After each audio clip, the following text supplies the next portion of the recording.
Every day the sun shines on music in Nashville, a monster microphone near Music Row, or that sing-along silent sculpture encouraging sweet dreams from statued hands. Now the dreams can be heard at Cumberland Park. They took a piano to the river and told anyone, go play.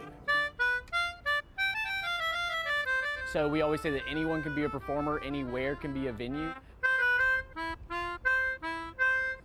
Matt Fox believes that and lives that, with a melodica in his mouth to prove it.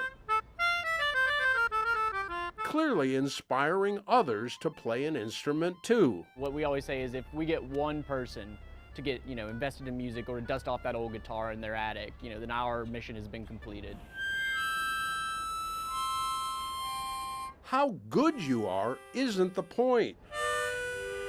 That sour sound is Matt on harmonica. Terrible at best. But it's still fun. As long as you have lungs, you can fake it, I suppose. The mayor's declared June 21st Make Music Day in Nashville, whether it's from your basement or here with the public piano, serenading a barge or a boat. Play something, and your life will be better. Piano, as you can hear, is Matt's real instrument. That's why he cares so much. Hoping others join in that passion. So we open our doors to anyone and everyone who wants to celebrate music. The more the merrier.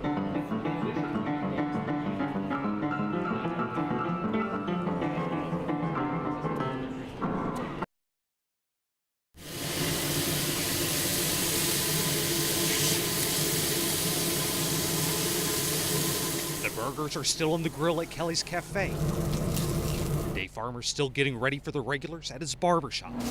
But in a place where families are so close. Can I ride on your cast? You don't have to walk far in Big Sandy to see how deeply they've been hit. Sonny graduated with my oldest daughter. Mowed my mother's yard for a couple of years. Hugged me every time he saw me, no matter where we were.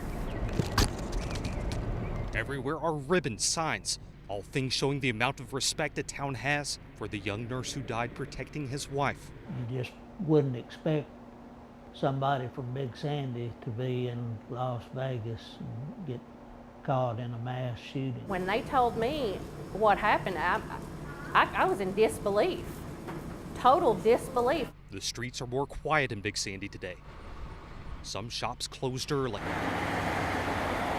It's because so many are here, walking into Big Sandy's school. For them, this visitation is the most important place they could be. We're little, but we are mighty. Everybody loved him. If Sonny had not been the type of person he was, you wouldn't see this kind of turnout for just anybody. It does indicate just how well thought of Sonny was.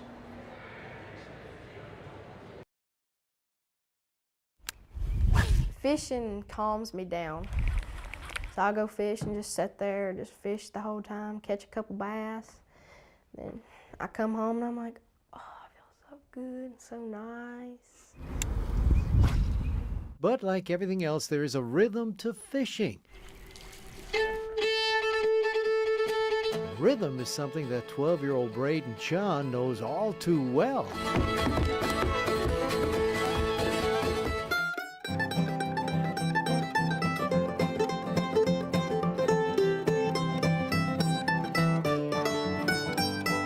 Music bug runs deep. Mom and Dad are both members of the Opry. They pick and they dance, and so it's been a part of Braden's life since he was knee-high to a grasshopper. My mom and dad gave me a choice. They was like, you can either do it or you can't. I was like, well, y'all are doing it, and I see all my friends doing it, I'm doing it. So I picked it up, and I've loved it ever since. I started out with fiddle, but my main instrument is mandolin. And I play mandolin, fiddle, and guitar.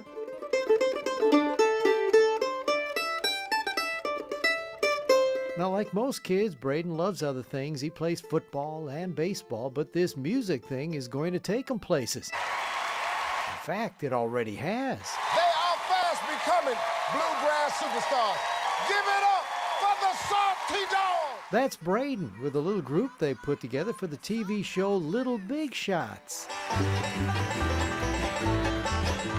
When we started getting on it and getting ready to walk out, I was like, don't mess up, don't mess up.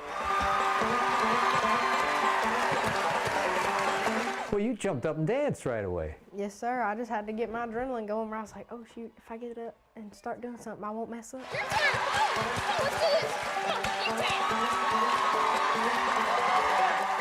What was it like to meet Steve Harvey? He doesn't like to meet the kids. He just wants to get the first impressions, get to know them real easy. Just when you come out, that's when you meet him.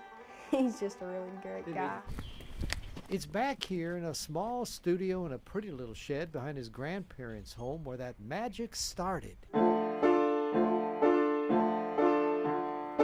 I'm just attracted to it, I guess. What do you like about it? It's just got this feeling when you start hearing it, it just comes alive. I hope it turns into a career and eventually turns into something full-time, like just a job. Make some noise for the Salty Dogs!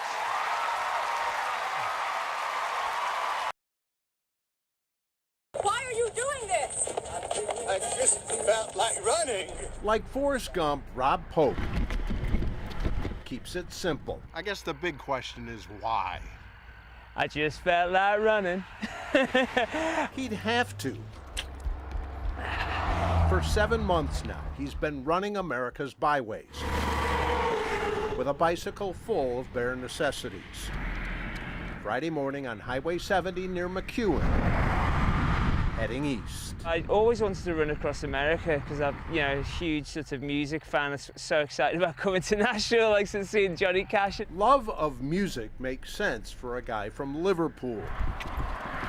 His long and winding road will crisscross the country 4 times, 16,000 miles in all. Like Gump, he started in Alabama and is already on the way back from California, on the way to Boston. So I see everything just move past so slowly, and from like sort of all the bayous in Alabama and Mississippi, then I saw the complete change going across Texas from Beaumont to El Paso. Then I've been to Death Valley, the lowest place in North America, where it snowed. The back roads don't make much room for runners, so he dips and dodges with the traffic, where there's no room for error.